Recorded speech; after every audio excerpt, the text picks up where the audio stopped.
ايه اللي حصل لابو جهل لما كان عند الكعبه؟ صلي على الحبيب عليه افضل الصلاه والسلام. اتاكد انك عامل لايكك الجميل والشير عشان تتابع كل جديد ان شاء الله. تعالى بقى نعرف مع بعض ايه اللي حصل لابو جهل.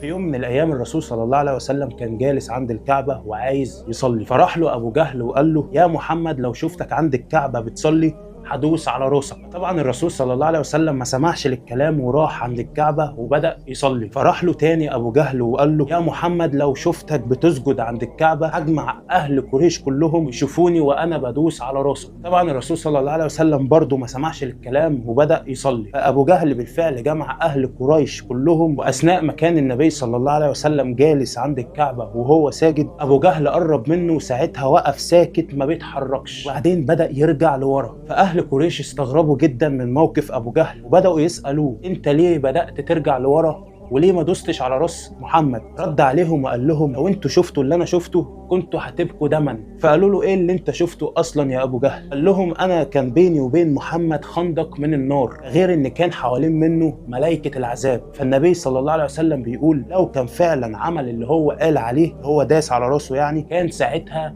ملائكه العذاب سحبته لحظه ما هو عمل كده. فربنا عز وجل بيقول لسيدنا محمد: كلا لا تطعه واسجد واقترب. فطول ما انت مع ربنا عز وجل يا صديقي خليك قوي واوعى تخاف من اي حاجه، لان ربنا عز وجل معاك. وبكده انا قلت لك